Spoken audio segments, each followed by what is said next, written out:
Vous écoutez Mystère Radio.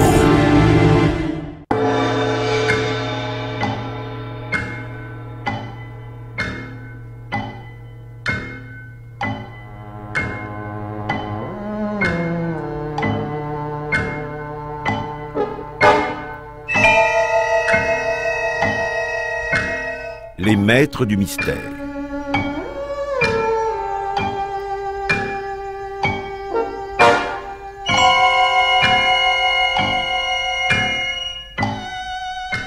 Pierre Billard a choisi pour vous La mariée était en noir de William Irish, adapté par Pierre Rolland, avec Louis Arbessier, Roger Carrel, Rosie Vart, Henri Virlejeu, Jean Brunel, André Var, Marie-Jeanne Gardien, Jacqueline Rivière, Jean Berthaud, Jean Ozen, Lisette Lemaire, Jean Mauvais, Lucienne Givry et la petite Marie Martin.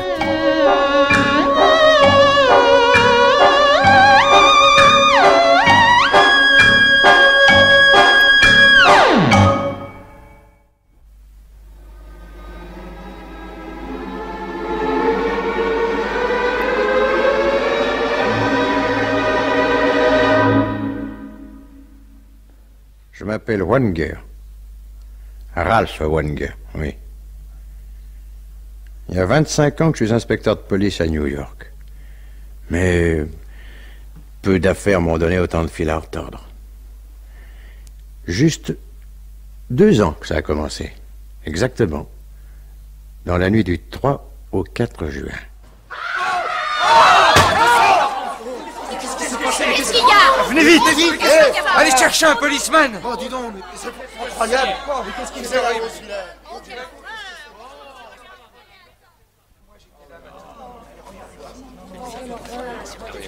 Oh, dis donc. Et pourquoi qu'il y a un flic qui monte la garde devant ce tas de journaux, là? C'est pas des journaux en tas, petit. Regarde mieux, c'est des journaux étalés. Oh, on voit quelque chose de noir qui coule d'en dessous. S'il faisait jour, tu verrais que c'est quelque chose de rouge. 4h30. Il y a des types qui commencent leur journée en finissant leur vie. Allez, en arrière, oui. Allez, en arrière. En arrière. Laissez passer. Oh, bah quoi, qu'est-ce qu'il y a? Inspecteur Wanger. Bonjour, inspecteur. Qu'est-ce qu'il y a? Un particulier qui est tombé du 17e étage. Faut croire qu'il avait bu un coup de trop. Mais non, inspecteur. Je vous assure que le fiancé de ma fille n'était pas ivre. Ken Bliss était un homme distingué. Et tout le monde sait que les hommes distingués peuvent boire du whisky toute la nuit sans être ivres. Oh, le cher garçon était si heureux. Si heureux. Et voilà ce qui est arrivé. Oh, c'est lamentable. Oui, c'est terrible. Permettez-moi de vous poser une question encore. Oh non, plus rien. Plus rien, ne me demandez plus rien. Remettez-vous, voyons. Oh, mais peut-on se remettre d'un coup pareil? Rendez-vous compte, inspecteur? J'ai une fille qui s'appelle Marjorie Elliott. Elle est fiancée avec un jeune homme distingué qui s'appelle Ken Bliss. Oui. Je suis heureuse, ma fille est heureuse, son fiancé est heureux. Le fiancé tombe dans la rue, et voilà tout le monde malheureux. Non, pas le fiancé, et encore. On ne sait pas. Comment s'y retrouver dans tout ça? Oh, Madame, non, Madame Elliott, il faudrait pourtant que vous me disiez... Oh là là, je suis incapable Madame. d'articuler une parole. Non. Regardez. Regardez. Ceci ne vous rappelle rien? De quoi? Mais quoi donc? Regardez. L'écharpe de tulle noire. Vous savez d'où elle vient, cette écharpe? Quelle question? Mais des grands magasins Bonne-Vie-Teller. 20 $, vous me direz, c'est pas donné, mais c'est une broderie de jet, et ça s'est distingué. Madame... Ah, quand la vendeuse me l'a montré, j'ai bien failli me laisser tenter. Heureusement, j'ai choisi celle de dentelle pactée. Regardez, inspecteur, ça a du chic aussi. Oui. Oh, heureusement, sans ça nous aurions été 2 à porter la même écharpe, ce qui est toujours très désagréable. Vous avez donc remarqué qu'une des invitées portait une écharpe de ce genre? Oui, elle avait posé sur ses cheveux. Des cheveux, d'un blond extraordinaire, de l'or vivant. Oh, c'était ravissant. Et habillée. Imaginez-vous, une robe du soir en faille noire, le corsage ajusté, sans épaulettes, avec ça un amour de jupe, toute l'ampleur derrière. Quelle distinction. Oui, en effet, ça devait être joli. Mais la femme... Oh, belle comme un ange, je vous dis. Son nom? Ah, ça, je ne sais pas, inspecteur. Vous recevez chez vous des gens que vous ne connaissez pas? Mais il y avait la famille du jeune homme, ses invités. Comment se rappeler tous les noms? Non, je ne sais qu'une chose, c'est que cette personne portait tous les noms. Non, je ne sais qu'une chose, c'est que cette personne portait une écharpe semblable à celle que vous me présentez. Mais on ne peut plus semblable, Madame Elliott, puisque c'est son écharpe. Je parie que la dame l'a laissé tomber en s'en allant. Oui, du 17e étage, entre les doigts crispés de Ken Bliss. Ken Bliss, c'est vrai. Oh, le beau, le beau. Assez. Quoi, assez? On ne pleure plus. Ah, bon. Vous n'avez même pas eu l'idée de demander autour de vous si quelqu'un connaissait cette femme. Mais si, inspecteur, j'ai eu cette idée. Mais personne n'a été capable de me renseigner. Oh, ces messieurs lui ont mené la vie dure. Chaque fois qu'elle essayait de sortir sur la terrasse pour prendre le frais, il y en avait toujours 3 ou 4 qui couraient derrière. Ben, il ne tardait pas à revenir l'air penaud. Je ne sais pas comment elle s'y prenait pour les remettre à leur place, mais c'était vite fait. Oh, vous auriez dû voir la tête qu'il faisait, inspecteur, c'était impayable. Ken Bliss était-il tombé accidentellement? Quelqu'un l'avait-il un petit peu aidé à perdre l'équilibre? La belle inconnue, par exemple? À l'aube, j'interrogeais encore les invités fripés, poussiéreux, écroulés. J'ai rarement vu une aussi belle collection d'imbéciles. Rien à en tirer. Un seul fut capable de me dire des choses intéressantes. Un grand garçon mince tiré à 4 épingles, mais large d'épaules. Un vernis mondain, mais qui pouvait craquer facilement pour laisser apparaître la brutalité. Plutôt sympathique. Ivre, certainement. Il fallait être connaisseur pour s'en apercevoir, et je me disais que si Ken Bliss était un gaillard de cette trempe, ce n'était certainement pas le whisky qui avait provoqué sa chute. J'étais son meilleur ami. Et vous affirmez qu'il ne connaissait pas cette femme? 5 minutes avant de mourir, il l'affirmait lui-même. Racontez-moi donc ça, monsieur Corret. Marjorie Elliott était allée reconduire les invités jusqu'à l'ascenseur. Ken Bliss et moi nous sommes sortis sur la terrasse, histoire de nous aérer un peu. Nous parlions. Et soudain, nous avons senti derrière nous une présence. Nous nous sommes retournés. La femme. Comme elle regardait Ken Bliss avec insistance, j'ai dit « Tu la connais ?»« Jamais vu », il m'a répondu. Ken Bliss n'était pas menteur, et puis on n'a pas honte de dire qu'on connaît une belle fille, même si on est amoureux d'une autre. Hein. Elle était si belle, vraiment? Ah, sensationnelle, oui. Alors j'ai dit « Ken, si par hasard c'était la visiteuse du soir... » La visiteuse du soir? Ah oui. Oui, parce qu'un soir, il y a de ça 2 bonnes semaines, une femme s'est présentée au domicile de Ken. Il était sorti. Elle avait essayé de soudoyer le portier pour qu'il la laisse pénétrer dans l'appartement, mais le brave homme est méfiant, alors elle n'a pas pu obtenir ce qu'elle souhaitait. Et depuis ce jour, il nous arrivait de parler de la visiteuse du soir. Le portier a bien dû vous donner un signalement? Oui, mais rien de commun avec des anciennes relations féminines de Ken Bliss. Qui en avait eu pas mal, d'ailleurs. Continuez donc à me raconter ce qui s'est passé sur la terrasse avant l'accident. Enfin, ce que vous avez vu. Donc, vous étiez là tous les deux bavardant, la femme à quelque distance? Oui. Bon. Ensuite? Oh, ensuite c'est bien simple. Une belle fille inspecteur, c'est pour moi comme un véritable aimant. Ouais, vous avez commencé les travaux d'approche. Oui, ça n'a pas été précisément un succès. Hein. Ah. Première fois qu'il m'arrive une algarade pareille. Non, j'avais dû débuter par quelques paroles pas très corrosives du genre le temps est beau pour la saison. Enfin, elle n'avait pas l'air très disposée à répondre. Tout de même, elle se tourne vers moi. Voulez-vous être gentil? Bon, ça, je ne demandais pas mieux, pardon. Allez me chercher un grand verre d'eau fraîche. Alors, rapide comme l'éclair, je me précipite vers le buffet, j'en viens. Je lui tends le gobelet et... Savez-vous ce qu'elle a fait? Elle le prend. Oui. Et posément, avec un sourire, elle verse l'eau par-dessus la balustrade. Non. Elle me rend le verre vide en disant « Allez m'en chercher un autre ». Je l'aurais étranglé, moi. Heureusement pour elle. Bliss s'est interposé. Qu'est-ce que vous avez fait? Oh, la seule chose qui me restait à faire, lui tourner le dos et rentrer dans le salon. J'ai pas l'habitude de faire le clown pour amuser les pépés, moi. Vous avez laissé votre ami Ken Bliss en tête-à-tête avec l'inconnu? Oui. Personne d'autre sur la terrasse? Personne. Alors, qu'est-ce que vous en concluez, inspecteur? Conclure, monsieur Corret? Comme vous y allez. Je commence à peine à supposer. Naturellement, vous voulez rien dire. Monsieur Corret, ce n'est pas que j'éprouve le besoin de me confier à vous plutôt qu'à un autre, mais je puis vous l'avouer en toute sincérité, je n'ai encore trouvé aucun indice sérieux. La femme en noir. Son comportement m'intrigue. Elle a été la dernière à voir Ken Bliss vivant. Elle a disparu sans laisser de traces au moment précis où le drame venait de se produire. Elle n'a pas cru devoir rester comme les autres pour répondre à mes questions. Bon, bah, ça l'aurait peut-être embêté de vous confesser que personne ne l'avait invitée et qu'elle s'était faufilée chez Elliot pour passer la soirée et boire un verre à l'œil. Si elle avait vu votre ami Ken Bliss piquer une tête par-dessus la balustrade, vous pensez qu'elle n'aurait pas poussé de cri? Imaginez même qu'elle vous ait vu le balancer dans le vide. Hein? Elle serait restée neutre? Hein? Non, mais dites donc, accusez-moi pendant que vous y Non, êtes. non. Si vous aviez envie de supprimer un homme, je suis sûr que vous choisiriez un autre procédé. Probable. Ça pourrait plutôt être une idée de femme.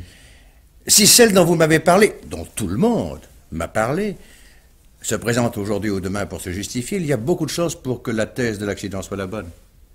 Mais sinon... Alors vous croyez que la dame en noir... Faites-nous confiance, monsieur Corré. De toute façon, nous l'aurons. Vantardise. Des jours passèrent. Nous ne l'eûmes pas, nous n'eûmes personne. Dans notre métier, on vit bizarrement. Sans horaire, sans habitude, au petit bonheur. La nuit, quand c'est possible, on essaie de dormir. Moi, je ne dors jamais très bien. Pendant des heures, je me démène dans un monde imaginaire où je retrouve des gens, des choses, des faits de ma vie journalière. Les mêmes gens, les mêmes choses, les mêmes faits, mais arrangés, combinés, enchaînés autrement. Avec autant de logique que dans la vie réelle. Avec moins d'extravagance que dans le rêve, des images surgissent, des formes s'animent, avec une telle force, une telle netteté, de véritables visions. Par exemple, celle que j'eus le lendemain de la mort de Ken Bliss. C'était sur la terrasse des Elliot. Vaguement éclairé par la lune, un homme de taille moyenne, svelte et musclé, en tenue de soirée. Il se tenait debout, bien droit. Une femme venait vers lui. Le buste seulement était visible, la robe étant noire.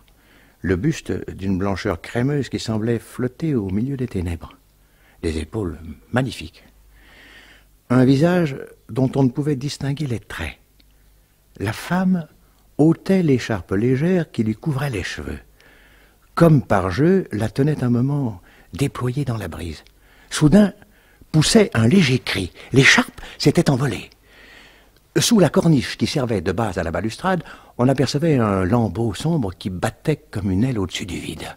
Sous la corniche, le long du mur, il y avait un câble électrique. L'écharpe s'était accrochée là. L'homme ne pouvait faire autrement que d'intervenir. Je le voyais distinctement s'agenouiller. Avancer le haut du corps, sous l'appui, se tenant d'une main à l'arête de la pierre, se pencher au dehors, se pencher encore dangereusement. Déjà, ses doigts se refermaient sur l'étoffe fugitive, et derrière lui, la femme, les bras tendus, les mains ouvertes. Un geste brusque, un grand cri qui tombait au fond du noir. Feu Ken Bliss. Ken Bliss assassiné par cette femme? Quel mobile? Un crime sans mobile? Une femme sans visage? Des semaines? Des mois? Et il y eut l'affaire de l'hôtel Helena. Le rêve de toute ma vie est entré dans ma chambre. Comme une personne naturelle. Je peux pas croire que c'est à moi que tant de joie arrive. Vous vous penchez vers moi. Vous me tendez un verre. Je sens votre souffle dans mes cheveux. Il y a une douceur dans la pièce. Comme un parfum d'œillet autour de moi.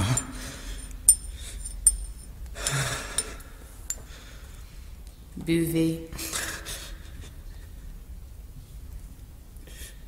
Je vous vois plus très nettement. Qu'est-ce qui se passe? C'est la lumière qui vacille? Ce n'est pas la lumière, c'est vous. Ah! Oh, qu'est-ce que j'aime? Ah! Ça me déchire là-dedans. Ah, je vous en supplie, appelez un médecin. Il arriverait trop tard. Ah! Je souffre. Oh, je souffre, c'est épouvantable. Oh, un mauvais moment à passer. Je Je voulais tant vous rendre heureuse. Je suis au comble du bonheur.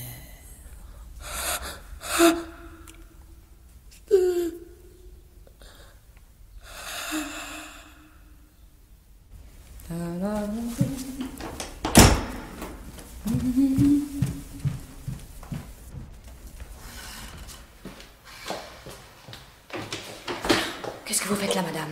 Vous écoutez aux portes? Croyez pas ça, madame. J'arrive à l'instant. Qu'est-ce que vous voulez? J'apporte cela pour Mitchell. Qu'est-ce que c'est? Du bouillon bien chaud que j'ai mis dans une thermos. Vous voyez? Quand je lui ai téléphoné à 5 heures, j'ai compris qu'il n'avait pas envie de me voir. Il m'a dit qu'il avait la grippe. C'était vous qui l'avez, d'après ce que je vois.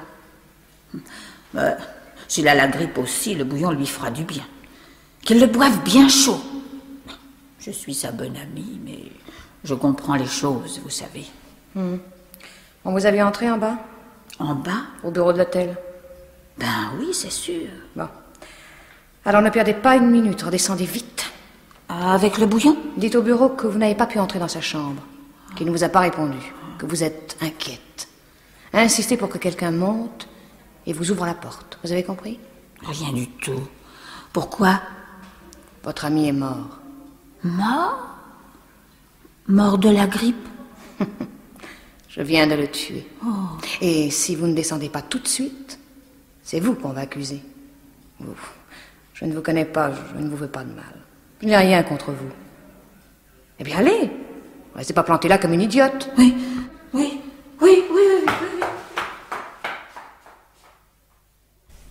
Mettez ça de côté pour l'analyse, monsieur Myers. Bien, chef. Mais je peux dire d'avance le résultat. Il lui a filé une pincée de cyanure dans son verre. Comment se fait-il qu'à part l'ami de la victime, personne ne l'ait vu, cette garce-là? Oh, ça c'est pas malin, monsieur l'inspecteur. Elle venait par l'escalier de service et la petite porte derrière donnait sur ruelle. Tous les locataires de l'hôtel le savent. Vérifiez ça, Myers. Attendez, chef. Vous dites, monsieur l'inspecteur, ami monsieur Mitchell voir garçon-là? Mais moi aussi, vous savez voir aussi comme ça? Vous l'avez vu? Quand? Aujourd'hui? Ah non, pas aujourd'hui, monsieur. 15 jours à peu près. Oui, 15 jours comme ça. C'était l'après-midi. J'étais en train de faire la chambre à monsieur Mitchell. C'est le 19. Toujours pareil, je termine après 14 qui vient après 17. Ah, mais faut pas me demander pourquoi un ordre comme ça. Je sais rien. L'habitude, peut-être. Peut-être aussi une question de pourboire. Oh, question de pourboire. Oh, monsieur l'inspecteur. Question de pourboire à l'hôtel Helena. À l'hôtel Helena, pourboire, c'est comme neige au mois d'août, oui. C'est comme ça. Alors moi, en train de passer balai à frange sous l'armoire de monsieur Mitchell. Et vient une dame dans le couloir, belle, mais belle, belle, comme elle a dit, l'amie de monsieur Mitchell. Oui, comme ça. Alors elle s'arrête, elle regarde par la porte ouverte, cherchez monsieur Mitchell que je lui ai demandé. Non, qu'elle répond avec un joli sourire. Je suis venue voir une amie. Elle n'était pas chez elle. Alors elle entre, elle regarde tout partout. Elle a dit, on peut toujours connaître le caractère de quelqu'un rien qu'en voyant sa chambre. Oui. Elle regarde encore, elle a dit ci, elle a dit ça. C'était vrai, vous savez, elle parlait bien. Ça me faisait distraction.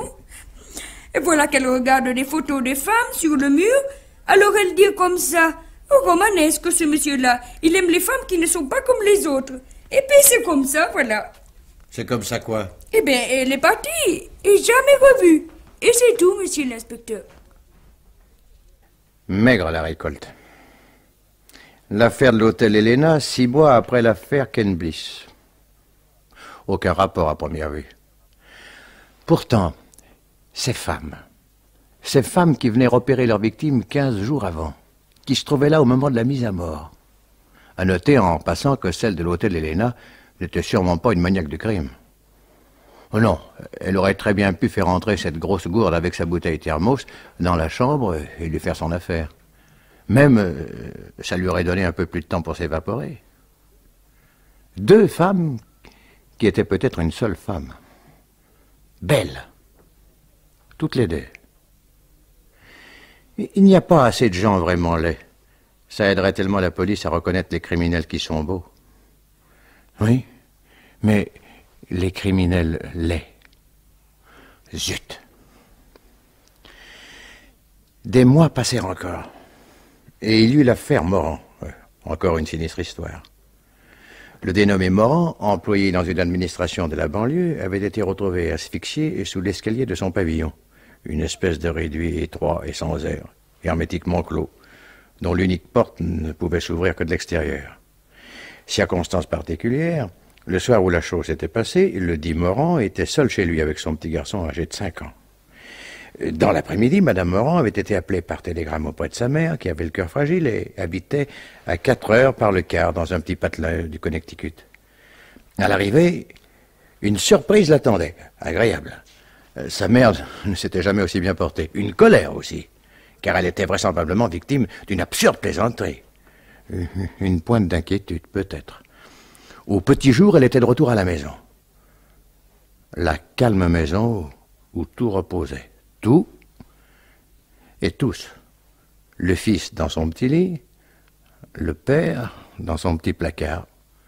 Définitivement. Des affaires aussi bêtes, c'est toujours assez bon pour moi. Est-ce qu'on dérange la police pour des niaiseries pareilles? On n'assoit pas un gosse de 5 ans sur la chaise électrique. Et sans aucun doute, c'était le chérubin Maison qui, pour s'amuser, avait bouclé l'auteur de ses jours et l'avait oublié là. Il me vint même à l'idée qu'une aventure semblable devait être à l'origine de l'expression « faire des niches ». Mais le temps étant mal choisi pour la philologie, je jugeais plus opportun de fureter à travers la maison. Le défunt devait être un homme d'intérieur accompli. Entre l'heure du dîner et celle de sa mort, il avait trouvé le moyen de laver et de ranger toute la vaisselle. Je montai pour visiter les chambres. En examinant le lit du loupio, que personne n'avait eu l'idée de refaire, je découvris une lettre qui était épinglée à la couverture. Dans son affolement, la pauvre Madame Morand ne l'avait pas vue. 4 lignes d'une écriture élégante, qui ne donnait pas la solution des problèmes. Très importante, pourtant, car elle prouvait l'intervention d'une tierce personne, probablement une femme. Une femme? Tiens. Un seul témoin à se mettre sous la dent. Et quel témoin? Cookie Morand, le fils de la victime. Bon Dieu, j'aime 100 fois mieux interroger un vieux cheval de retour couvert de tatouages et de balafres qu'un momignard de 5 ans avec des cheveux bouclés et des joues à fossettes. Dis, monsieur, c'est vrai que t'es policier? C'est vrai, Cookie. C'est toi qui tues tous les gangsters? Tagada, poum, poum. Des fois, enfin pas tous les jours. T'en as tué beaucoup? Oh, pas mal. Combien? Je te le dirai, Cookie. Mais toi, il faut que tu me dises qui est-ce qui a fait entrer ton papa dans le petit placard, là, sous l'escalier. Pourquoi que tu veux savoir ça? Parce que c'est mon métier. Mon papa, où qu'il est d'abord? Tu peux me le dire? Mais en voyage, loin. Il est parti dans le train ou dans l'avion? Dans l'avion. Il reviendra quand? Non, écoute, Cookie, je ne répondrai pas à tes questions si tu ne réponds pas aux miennes. Alors donne-moi un bonbon rouge. Et tu me diras qu'est-ce qui a fait entrer ton papa dans le placard? Oui. Oh, ah, tiens. Tiens ton bonbon. Ah. Et alors, Cookie? Qui? Je sais pas, peut-être qu'il jouait. Qui jouait? Avec toi? Moi j'étais couché. Ah, s'il ne jouait pas avec toi, avec qui pouvait-il jouer? Ben avec la dame. Quelle dame? Ben la dame qui jouait avec moi. Dis, toi tu joues avec ton petit garçon? Ça m'est arrivé. Alors, tu joues à cache-cache avec lui? C'est à cache-cache que tu as joué avec la dame? On s'est bien amusé. Et ton papa a joué aussi? Non, il était dans son fauteuil, il lisait son journal. Je parie que tu as été te cacher dans le petit placard. Ah. Oui, et la dame savait pas ouvrir la porte. C'est papa qui est venu lui montrer. Et comment elle s'appelait, la dame? Ben et toi, comment que tu t'appelles? Je m'appelle Wanger. Et la dame? Ben et toi, un petit garçon, comment qu'il s'appelle? Diable de gosse. Je lui posais une question, il m'en posait 3 ou 4. Il me fallut toute une après-midi pour obtenir le nom de la dame, Miss Baker, et apprendre que la dite Miss Baker, c'était tout simplement l'institutrice de Cookie à l'école maternelle. Miss Baker, pleurer ne sert à rien. Vous venez de me dire, Miss Baker, je vous arrête. C'est la première fois que ça m'arrive, alors... Je ne vous ai pas rudoyé. Mais croyez-vous que si j'étais allée chez les Morans ce soir-là et que la chose se soit produite sous mes yeux, je serais partie sans prévenir personne? Je n'affirme pas que votre rôle se soit borné à une aussi stricte neutralité. Quoi? Vous m'accusez d'avoir assassiné Monsieur Morand? Mais voyons, je ne l'avais jamais vu, je n'avais jamais mis les pieds dans sa maison avant que vous m'y fassiez venir vous-même. Malheureusement, le petit Cookie vous a reconnu. Oh, mais écoutez, enfin, comment ne me reconnaîtrait-il pas? Il me voit 5 jours sur 7. Il a reconnu en vous non seulement l'institutrice qu'il voit en effet 5 jours sur 7, mais aussi la dame qui est venue un soir et a joué à cache-cache avec lui. On voit bien, monsieur l'inspecteur, que vous ne savez pas du tout ce que c'est que l'esprit d'un enfant de cet âge. L'imagination et la mémoire n'ont pas de démarcation précise. Écoutez, par exemple, quand il a dit « Miss Baker, vous avez mis vos lunettes aujourd'hui », enfin, vous auriez dû essayer de savoir pourquoi il faisait cette réflexion. Tout simplement parce que la dernière fois qu'il vous avait vu, vous ne les portiez pas. Mais je ne puis m'en passer, n'importe quel oculiste vous le confirmera. À la bonne heure. Vous avez vite fait de recouvrer votre combativité naturelle. Mais croyez-moi, tant que vous ne m'aurez pas apporté un alibi à toute épreuve, le reste sera secondaire. Je vous ai dit que vous aviez dîné au petit restaurant suédois et qu'ensuite vous avez terminé la soirée au cinéma Standard. Oui. Quand vous m'avez quitté, votre premier soin a été de courir pour prévenir le gargotier et la caissière du cinéma. Seulement, la plupart des gens ont horreur de se voir compromis dans une affaire criminelle. Ils vous ont trahi. Oh, j'avais été les voir par pure précaution. Je ne croyais même pas que vous iriez vérifier. Vous aviez l'air si gentil quand vous me posiez ces questions. Est-ce que vous vous imaginez, Miss Baker, que je fais bavarder les gens uniquement pour me renseigner sur leur goût en cuisine? Ou leur film préféré? Je n'avais pas pris la chose au sérieux. Je m'étais imaginé qu'il s'agissait d'un accident, que l'enfant n'avait pas sur le moment compris l'importance du danger et qu'ensuite, pour ne pas être grondé, il avait raconté que j'étais là. Je pensais qu'une simple affirmation de ma part l'amènerait à avouer son mensonge. Mais enfin, Miss Baker, vous n'étiez pas chez Morand, vous n'étiez pas au restaurant suédois, vous n'étiez pas au cinéma Standard. Ben, où étiez-vous? Il va bien falloir que je vous le dise, puisqu'il n'y a pas moyen de faire autrement. J'étais chez mon mari. Votre mari? Oui. Il s'appelle Larry Stark et demeure 420 Marcy Avenue. J'ai préparé le dîner et nous avons passé la soirée ensemble. Quelle nouvelle invention. Mais vous pouvez vous renseigner. Soyez tranquille. Mais je me demande pourquoi vous ne m'avez pas dit ça tout de suite. À l'école où je suis institutrice, on n'engage que des célibataires. Cette histoire-là me coûtera sans doute ma situation. Ouais. Maintenant, je dois vous conduire au grand patron. Il a manifesté le désir de faire votre connaissance. Mais un bon conseil, ne parlez pas de mari. Mais pourtant, Miss Baker, il est un peu tard pour faire une déclaration nouvelle. Il est toujours dangereux de changer de train entre deux gares. On risque de tomber sur la voie.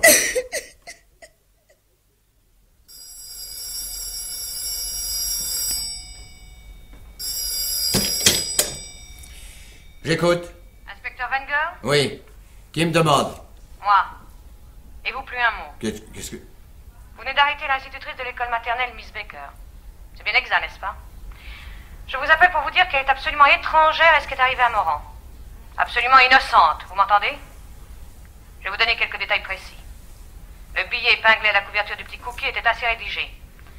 Vous avez un très gentil petit garçon, Madame Morand. Vous le retrouverez sain et sauf à votre retour. Je ne voudrais pour rien au monde qu'il lui arrivât le moindre mal. Miss Baker ne connaît pas ce texte, dont vous n'avez communiqué la teneur à personne. Ah, autre chose. Le poste de radio des Morand est un Philco 327. Le journal que lisait Morand était le New York Times. Je lui ai servi des œufs brouillés pour son dernier repas. Vous avez pu retrouver les coquilles. Myers, vite. Cherchez à savoir d'où l'on me téléphone. Vous mettez votre main devant l'appareil pour souffler à quelqu'un qui cherche à savoir d'où je parle. Non, ne perdez pas votre temps, je vais raccrocher. Ah, une dernière preuve. Demandez donc au petit Cookie si son institutrice avait mis ses lunettes quand elle est venue jouer avec lui, ou si elle ne les avait pas mises. Une astuce. Je m'étais dit que l'enfant refuserait peut-être de m'accepter comme étant son institutrice, car je ne lui ressemble guère, même quand je me coiffe et m'habille comme elle. Il fallait pouvoir expliquer au père que le petit ne me reconnaissait pas parce que c'était la première fois qu'il me voyait sans lunettes. Ah, c'est pas mal imaginé, n'est-ce pas? Vous n'y aviez pas pensé? J'espère que ce truc pourra vous servir. Ne m'en remerciez pas, c'est inutile. Et si vous voulez me faire plaisir, relâchez bien vite cette pauvre Miss Baker. Adieu. Et bonne chance, inspecteur Wenger. Le clic de l'appareil me fit l'effet d'un coup de cravache à travers la figure. Bien entendu, quand on arriva dans le drugstore de la 23e rue, où la femme m'avait parlé, Il n'y avait plus personne. Encore une qui savait se volatiliser comme dans les contes de fées. Les nuits qui suivirent ne m'apportèrent ni sommeil, ni oubli. Voyons. La vengeance. La vengeance, oui, mais de quoi la vengeance? Vengeance Ken Bliss, vengeance Mitchell, vengeance Morand. 3 fois vengeance en 1 an et demi. Même minutie dans la préparation, même sang-froid dans l'exécution, même adresse dans la fuite, même criminel. Quelques empreintes relevées ça et là en faisaient foi. Pour les criminels comme pour les innocents, le temps allait son petit bonhomme de chemin. Dans mon classeur, il y avait 3 dossiers. Sur la couverture de chacun, la mention « Affaire en suspens ». 3 dossiers qui dormaient plus profondément que moi la nuit où ce coup de sonnette me tira brusquement de mon lit.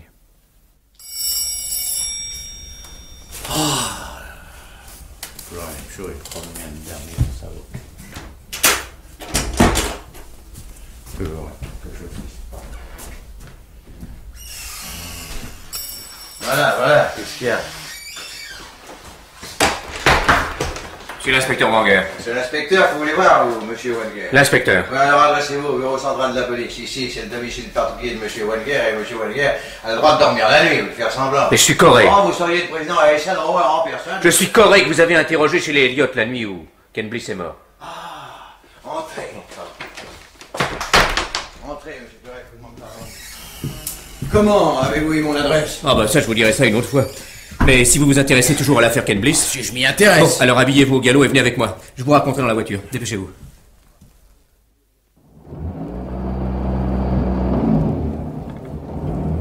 Vous dites que c'est un peintre. Comment l'appelez-vous? Ferguson. Ferguson. L'autre jour, sur son chevalet, je remarque une toile qui était en train. Avec lui, on comprend toujours ce que ça représente, alors j'aime ça. Une femme vêtue d'une peau de léopard. Enfin, quand je dis vêtue, pas trop, quoi. Mais une beauté, inspecteur. Éblouissante. Elle avançait, tendant son arc, prête à décocher sa flèche. Diane Chasseresse. Tout juste. Alors, ce qu'il y avait d'épatant dans le tableau de Ferguson, c'est que quand on le regardait, on avait l'impression que la bougresse marchait sur vous. Que la flèche allait sortir du tableau et vous transpercer le cœur. C'est un as, votre ami, hein? Oh oui, chaque fois qu'il apporte une couverture à un magazine, il touche dans les $1000. Hein. $1000, oui. Alors je regardais, et plus je regardais, plus le visage de la déesse me rappelait quelque chose. Je dis à Ferguson que j'aimerais bien faire la connaissance du modèle et il se fiche de moi. Alors nous parlons d'autre chose et je n'y pense pas. Mais attention, il le feu rouge. Oui, ah bah ne craignez rien, je l'ai vu. Oui, je l'ai vu. Et tantôt, j'apprends qu'une bande de copains a décidé de monter chez Ferguson pour lui faire payer le vin rouge. Bref, c'est la spécialité de la maison. Et quand j'arrive, la fête bat déjà son plein. Et qu'est-ce que j'aperçois dans un coin? Diane Chasseresse en chair et en os. Oui. Et autour d'elle, des gars émoustillés qui essaient de se faire valoir. Alors visiblement, ces galanteries d'un goût douteux n'enchantent pas le modèle, mais enfin, elle voudrait bien s'échapper, mais comment, hein? Je réussis à me glisser auprès d'elle, je lui offre de favoriser son évasion. Je suis son ami, je l'emmène, personne ne peut m'en empêcher. Ferguson voudrait bien la retenir, mais elle lui dit quelque chose à voix basse et il nous laisse partir. Qu'est-ce qu'elle a bien pu lui dire? Oh, que s'il réussissait à se débarrasser de ses énergumènes, elle reviendrait poser le soir même ou quelque chose de genre. Enfin, il se faisait un tel bruit autour de nous que je peux avoir mal entendu. Hein. Mais moi, je pensais que Ferguson risquait bien de l'attendre jusqu'à demain matin. Quand je tire une fille... je vous crois sur parole. Alors, nous voilà dans la rue. Je la regarde bien en face et je lui dis que je suis certain de l'avoir déjà rencontrée. Elle me répond que si je n'ai trouvé que ça, enfin... Pourtant, elle a une drôle de façon de me regarder, je la pousse vers la voiture et elle se laisse faire. Félicitations. Vous l'amenez chez vous? Je l'amène chez moi. Elle se met à fureter dans tout l'appartement. Mon bureau semble surtout l'intéresser. Moi, je l'observe, je me dis, enfin, je finirais bien par trouver, ça se finirait. Vous savez, c'est quand on a un mot sur la langue, là... Oui, je sais. Alors, elle s'est mise à ouvrir mes tiroirs, à les refermer l'un après l'autre. Oui, il y a de ces petites femmes nerveuses qui cherchent à passer le temps. Attention, moi, qui cherchent à passer le temps comme elles le peuvent en attendant le moment où vous allez les prendre dans vos bras. Oh, mais dites donc, inspecteur, vous avez la pratique aussi, hein. N'exagérons rien. Et puis elle tombe sur le tiroir où est mon automatique, elle le prend. Mais attention, le feu rouge. Oui, merci, je l'avais pas vu. Non, mon vieux, attention. Elle le prend et je lui dis posez ce machin-là, il est chargé. Elle répond alors n'essayez pas de me l'enlever. C'est comme ça que les accidents arrivent. Très juste. Elle parle toujours ma fille, je m'approche d'elle par derrière, je la prends dans mes bras. Et alors? Et ben alors ça n'a pas pris. Ça lui disait rien? Bah il faut croire. Elle m'a dit ne m'embrassez pas, imbécile. Imbécile? Imbécile, oui. Ça n'est pas l'amour que je cherche. Elle reculait vers la porte avec le pistolet braqué dans ma direction et quand je suis sorti, elle était déjà dans l'escalier. Elle avait laissé l'arme sur le seuil. Je l'ai appelée par-dessus la rampe, je lui ai crié mais je finirais bien par savoir qui vous êtes. Vous n'avez pas idée de ce qu'elle m'a répondu. Ma foi. Vous avez de la chance de ne pas encore y avoir réussi. Oui, je commence à croire qu'en effet, vous avez eu de la chance. Oh, bah, j'étais furieux. Vous l'auriez étranglé. Enfin, qu'une poule vous envoie sur les roses, ça peut arriver, mais qu'après elle fasse cocorico, alors ça... Oui. Et vous, qu'est-ce que vous avez fait? Eh ben, je me suis couché, pas question de dormir. Hein. Je connais ça. Oui. Je fumais une cigarette, j'éteignais la lumière, je rallumais, cigarette, obscurité. Et alors, tout d'un coup, ça a été comme un éclair. Mais parbleu, je savais très bien que je l'avais vu quelque part. C'était... La femme en noir. Bah, comment le savez-vous? Voyons. Tout amateur de mystère l'aurait deviné depuis longtemps. Il serait surpris, même si je ne vous demandais pas ce que vous avez fait de l'automatique. Pour les empreintes. J'espère que vous n'avez pas trop tripoté depuis qu'elle l'a tenu entre ses mains. Je l'ai remis dans le tiroir de mon bureau directement. Vous pourrez le faire prendre quand vous voudrez. Trop heureux de vous rendre service. Trop aimable, merci. Mais probablement vous n'en aurez pas besoin. Si tout va bien comme je le pense, avant 5 minutes, vous serez en grande conversation avec la mignonne. Nous approchons. Oui. Corée, dites, l'arc, comment était-il? L'arc, quel arc? Mais vous m'avez dit que la chasseresse avançait, l'arc tendu. Le modèle, posait-il avec un arc véritable? Ah oui, sans doute. Oui, ben bon, et la flèche? Une vraie flèche? Oui, Ferguson dit toujours que si les accessoires ne sont pas vrais, il perd l'inspiration. Enfin, Dieu, foncez, mon vieux, mais foncez! Mais non, il y a le feu rouge. On s'en fout! Mais non, mais il y a un motard qui siffle maintenant. Pas, on arrangera ça demain. Allez, si Mais fonce, mon vieux, fonce, on y est! Enfin, voyons, monsieur l'inspecteur, c'est pas raisonnable, ça. On va peut-être déranger monsieur Ferguson, il sera pas content. Ouvrez cette porte. Ah, bah, puisque c'est la police qui m'en donne l'ordre, moi, je veux bien. Vous voyez bien, il y a de la lumière dans l'atelier. Oh, inspecteur, regardez. Ah oui, Diane a détruit son portrait. Il était trop ressemblant. Oui, elle est partie. Ah, nous arrivons trop tard. Mais derrière le paravent, vous croyez? Oh! En plein cœur, Corée. Diane a décoché sa flèche. Oh. Dites-moi, Corée. Oui. N'avez-vous jamais connu un dénommé Mitchell? Non. Et Morand? Oui, Morand. Ce nom ne vous dit rien non plus? Oh, absolument rien, non. En tout cas, vous avez connu Ken Bliss et vous avez connu Ferguson. Ah bah pas en même temps. J'ai rencontré Ferguson dans un cocktail il y a à peu près 8 mois, enfin c'est-à-dire bien après la mort de Ken Bliss. Oui. Mais je sais que les deux hommes s'étaient connus autrefois. Ils ne se voyaient plus? Ah, non. Fâchés? Non, je ne crois pas. J'étais perdu de vue. Tout simplement, Ken Bliss était à la bourse, Ferguson peignait ses tableaux aux deux mondes, hein, c'est pas... Ils ne s'étaient pas liés à l'occasion de leur travail, alors quoi? Le sport? Le bistrot? Autrefois, ils faisaient partie tous les deux du club du vendredi. Club du vendredi? Qu'est-ce que c'est que ce club-là? Oh, c'est pas un vrai club, non. Ils se réunissaient avec d'autres garçons de leur âge. Le soir, quand ils avaient touché leur paye pour jouer au poker, boire ou chahuter, quoi. C'est le pauvre Ferguson qui m'avait raconté tout ça. Il avait acheté en commun une voiture et il roulait comme des fous à travers la ville. Mais c'est prodigieusement intéressant ce que vous venez de me raconter. Chinook avançait péniblement à travers la plaine neigeuse. Monsieur Holmes? La plaine neigeuse. La plaine neigeuse. Monsieur Holmes, il y a un monsieur dans la salle d'attente. Son visage était pareil sous son capuchon de fourrure. Ce monsieur insiste pour vous voir. Miss Troslow, depuis combien de temps êtes-vous ma secrétaire? Depuis 5 ans, monsieur Holmes. Et vous ne savez pas encore que je refuse de recevoir les importants. Il a menacé de forcer la porte si je ne venais pas immédiatement vous prévenir. Où est Sam? Appelez Sam et dites-lui de jeter cet individu dans l'escalier. S'il résiste ou menace de faire du scandale, appelez la police. Oui, mais monsieur Holmes, ce monsieur, c'est la police. Oui, que la police aille au diable. Sans doute parce que j'ai arrêté ma voiture dans un endroit interdit. Et moi qui suis en train d'enregistrer sur le dictaphone le passage le plus important de mon roman. Miss Troslow, vous avez enfreint la règle inflexible que j'ai essayé de vous inculquer pendant... Depuis combien de temps êtes-vous ici? 5 ans, monsieur Holmes. Depuis 5 ans, donc je n'ai cessé de vous répéter que mon travail est une chose sacrée. La maison peut prendre feu... Ah, le feu, oui, je sais. Mais pour la police, vous ne m'avez jamais rien dit. Et je ne vous le dirai pas. Je me vois dans l'obligation de me passer désormais de vos services. Demandez à Sam qu'il vous remette votre chèque et rentrez chez vous. Allez, Miss Troslow, allez. Ah, c'est ce monsieur. Je ne comprends pas votre insistance à pénétrer chez moi contre ma volonté, monsieur. De quoi s'agit-il? De votre vie. De ma... Je suis venu parler avec vous du club du vendredi, monsieur Holmes. La police se dérange pour me rappeler mes frasques de jeunesse. Vous souvient-il de ce vendredi mémorable entre tous, où votre joyeuse association de bambocheurs fut mise en état d'arrestation pour ivresse, tapage nocturne et bris de glace? Oh, ce n'est pas une date historique. Vous aviez lancé une bouteille vide dans une devanture et renversé une prise d'eau municipale sur le trottoir. Toute l'affaire est très bien expliquée dans les rapports de police. Oh, nous étions complètement ivres. Ça nous a coûté assez cher. 15 jours de prison, amende, dommages, intérêts, nous avons tout payé. Est-ce que la police nous réclame encore quelque chose? Combien étiez-vous dans la voiture ce soir-là? 5, si mes souvenirs sont exacts. Ils le sont. Et pourriez-vous vous rappeler les noms de vos compagnons? c'est loin, vous savez. Vous ne les voyez plus? Je ne sais pas du tout ce qu'ils sont devenus. Vous ne lisez donc jamais les journaux? Attendez, un nom me revient.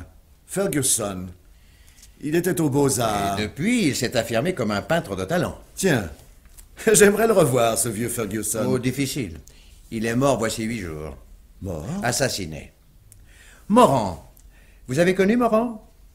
Oui. Oui, gentil garçon aussi. Mort, il y a 6 mois. Oh, c'est effrayant, ça. Assassiné. Et Mitchell? C'était le barman, nous l'emmenions souvent avec nous. Lui, cela remonte au mois d'octobre de l'année dernière. Assassiné? Comme les autres. Et Ken Bliss? Vous n'allez pas me dire que Ken Bliss... Il est dans la terre depuis une vingtaine de mois. C'est lui qui a ouvert la série des assassinats. Vous étiez 5 dans la voiture. Il ne reste plus que vous. Quelqu'un s'était juré d'exterminer le club du vendredi. Mais pourquoi? Nous n'avons jamais fait de mal à personne. Nous étions jeunes, nous nous amusions. Enfin, monsieur l'inspecteur, mais qu'est-ce que vous imaginez? Oh, moi, monsieur Holmes, je ne suis pas romancier. Heureusement, vous commencez à comprendre qu'en vous faisant perdre 1 heure aujourd'hui, je vais vous faire gagner assez d'années pour que vous enrichissiez la littérature américaine d'une 20aine de nouveaux chefs-d'œuvre. Alors, écoutez-moi.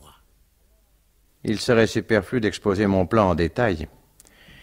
Le lendemain de notre conversation, M. Holmes, écrivain de grand renom, quittait son appartement de la ville pour sa maison des champs.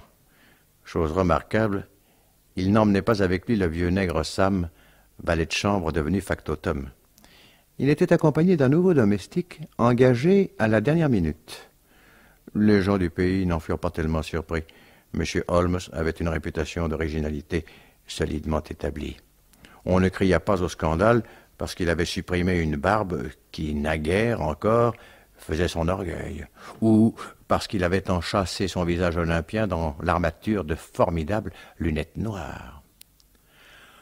On attendait la remplaçante de Miss Truslow. Je m'appelle Miss Kitchener. Je suis la nouvelle dactylographe que l'agence Trent envoie à M. Holmes.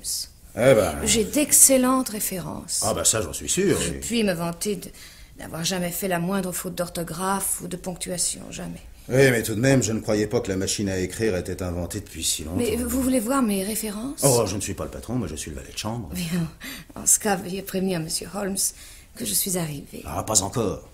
Le maître a encore droit à 10 minutes de sieste. À 4 heures exactement, je frappe à la porte de sa chambre. Il reprend le travail à 4h15. Il aura le temps de vous voir avant. Oh, merci. Oh, surtout, ne vous asseyez pas sur ce fauteuil. Ah non, c'est son fauteuil. Oui. Pardon. Oui, il n'y a que dans son fauteuil que le maître trouve son inspiration. Ne le déplacez pas. Il doit toujours être à la même place, exactement. À 3 pas de la fenêtre. L'axe du fauteuil parallèle à la ligne oblique de ce dessin du tapis. 1 millimètre d'erreur, et le maître perd son inspiration. Voyons un peu si la table du dictaphone est comme il faut. Oui, le côté droit perpendiculaire au mur, à 12 cm de l'angle de la bibliothèque. Ah, et le pouf sur la lame de parquet qui craque. Un seul craquement, et voilà tout un chapitre par terre. Je voulais vous demander quelque chose, monsieur. Mais allez-y, je vous en prie. Avec monsieur Holmes, j'espère qu'il n'y a pas de danger. Oh, non, il n'a jamais mordu personne. Non. Comprenez ce que je veux dire. Avec ses secrétaires, toujours correct. Ah, monsieur Holmes, c'est ordinairement un homme sérieux, Miss Kitchener. Bien. Soyez tranquille. Avec vous, il sera grave. Vous êtes bien sûr, mon vieux Myers, que la secrétaire ne va pas rappliquer? Oh, pas de danger. Elle est dans le petit bureau, la chaste secrétaire. Elle promène ses doigts crochus sur le clavier de sa machine. Fortunée machine. Myers, voulez-vous, mais doucement, hein, attention, voulez-vous aller là-bas au râtelier et prendre le plus doucement possible, je vous le répète, un fusil? Non, doucement. Là, oui, là. Mais dites, ça c'est bizarre par exemple. Qu'est-ce qu'il y a de bizarre? Au râtelier, il manque un fusil. Vous savez, nous les avons comptés hier et... Tiens. Oh, bizarre en effet. Oh, regardez, Myers. Oui, ça. Regardez où il est, notre fusil. Oh, dites donc, mais comment l'a-t-elle fait tenir? À l'intérieur de ces vieilles cheminées, il y a des crochets qui servaient jadis à pendre les jambons qu'on voulait fumer. Allumez le feu sous ce fusil qui est chargé, Et vous allez voir ce que ça donne. Et pointez exactement sur le fauteuil. Oh, cette femme est un vrai démon. Là, ça va, Mayer, ça va. Miss Kitchener. Miss Kitchener. Oui. Ah. Entrez, Miss Kitchener.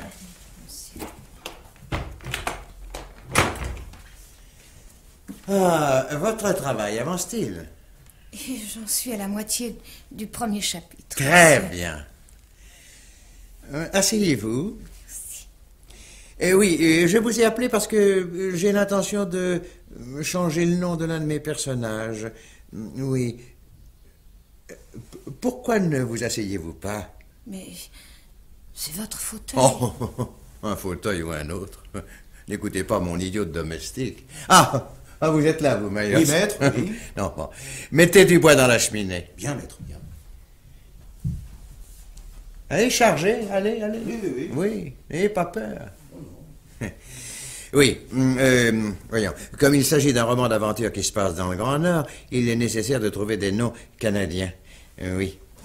Mais qu'est-ce que vous avez, Miss Kitchener? Vous êtes souffrante? J'ai trop chaud dans ce fauteuil. Ce feu... Trop chaud? Oh, voyons, mais non, vous avez les mains glacées, vous tremblez. Non, laissez-moi au moins finir ce que j'ai à vous dire. Non. Restez où vous êtes. Vous avez peur, mais vous resterez là. Laissez-moi! Qu'est-ce qui vous fait donc si peur? Le fusil qui est dans la cheminée, le fusil qui est braqué sur vous? Oui, il y a de quoi avoir peur. Qui l'a placé là, ce fusil, hein? Laissez-moi me lever! Pas avant que vous m'ayez dit pourquoi vous avez fait ça. Parce que je suis venu ici pour vous tuer, Holmes. Ah! Il est évident que si je n'avais pas pris le soin de retirer la charge de plomb... Vous êtes une femme très courageuse, mais une charge de plomb dans la tête, pour une jolie femme. Car vous voilà redevenue celle dont on m'avait fait des descriptions si merveilleuses. Mes compliments pour le maquillage. Oui, allons, buvez, hein, ça va vous remettre. Oui, merci. Et maintenant, appelez la police. Je suis prête. La police, c'est moi, inspecteur Wenger. Holmes est en sûreté depuis plusieurs semaines. Oui, j'ai eu l'idée de me substituer à lui. Oh, ce n'est pas génial. Et vous voyez, je me suis même souvenu du truc des lunettes. Oh, tout s'était si bien passé avec les quatre. Oui, mais attention, le dictaphone enregistre. Est-ce que vous me prenez pour une criminelle ordinaire? Oh. Pensez-vous que j'ai l'intention de nier, de tricher? Je suis fière de ce que j'ai fait. Oui, j'ai poussé Ken Bliss. J'ai empoisonné Mitchell. J'ai enfermé Moran dans son placard. J'ai percé le cœur de Ferguson. 4 erreurs, Madame Killin. Vous savez mon nom? Ah. Alors vous devez savoir aussi que j'ai été veuve le jour de mon mariage. Je le sais. Oh, pas depuis longtemps. Oui. Le prêtre venait de nous unir. Nous sortions de l'église, Nick Killen et moi, heureux, marchant vers notre avenir. Soudain, d'une rue adjacente, cette masse noire surgit. À toute vitesse, elle est passée au ras du trottoir dans un bruit formidable. Et quand ils ont été passés, j'ai vu Nick effondré sur les marches, avec sur le blanc de la chemise cette tache rouge qui grandissait. J'avais retenu le numéro de la voiture. Oh, j'ai une mémoire folle. J'ai su qu'il s'agissait de 5 ivrognes qui se sont fait coffrer le soir même. Mais ils avaient si bien combiné leurs coups que la police n'y a vu que du feu. Elle avait vu, la police. Elle savait? Elle savait quoi? Le soir où Bliss, Mitchell, Moran, Ferguson et Holmes sont passés devant l'escalier d'église, ivres, entassés dans la voiture. Un homme était accroupi à une fenêtre du premier étage, dans la maison qui fait face au porche. Cet homme attendait votre sortie, un automatique à la main. Au moment où vous avez descendu l'escalier côte à côte, l'homme a visé Nick Killin et appuyé sur la détente. À ce moment précis, l'auto noir passait. La balle a touché le but, par-dessus la voiture. Une coïncidence extraordinaire, comme il ne s'en trouve pas 2 en 1000 ans. Et cet homme, vous allez me faire croire que la police l'a découvert? Arrêtez! Il est en prison depuis 3 semaines, vous le connaissez. Qui? Il s'appelle Corey. Corey? Oui. À 2 reprises, je l'ai rencontré. C'est la 2e qui a été cause de sa perte. Quand il m'a raconté que la femme mystérieuse, vous, que je recherchais depuis l'affaire Ken Bliss, l'avait tenu en respect chez lui. avec son propre automatique. Lui. Et je l'avais là. Oh, comme c'est bête. Oui. Vous dites, mais quelle preuve? Je lui ai demandé de me confier son arme pour les empreintes. Il l'a fait, sans discuter. Le cher garçon avait seulement oublié que c'était avec cette arme-là qu'avait été tirée la balle extraite du corps de Nick Quillen. C'est très bien organisé, la police, on a beau dire.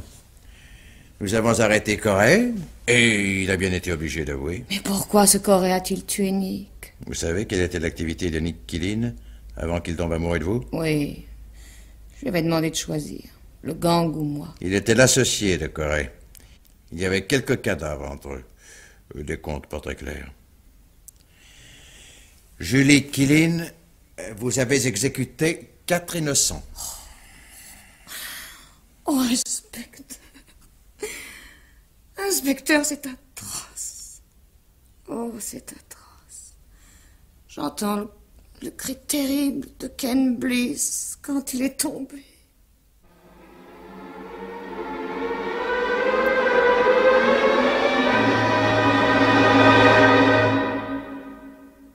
Comment voulez-vous bien dormir quand on fait des métiers pareils? La nuit dernière, j'ai eu encore une vision effroyable. La cloche sonnait le glas. La porte de l'église s'est ouverte toute seule. Le cortège descendait les marches. Le marié, encadré par 4 gentlemen livides. 5 squelettes qui se désagrégeaient à chaque pas, jusqu'à n'être plus que des fantômes sans consistance. La femme restait seule, visible, vivante, vraie. De lourdes chaînes fixées à ses chevilles et à ses poignets alourdissaient sa marche. Un crépuscule sanglant, de longs voiles sombres qui flottaient. La mariée était en noir.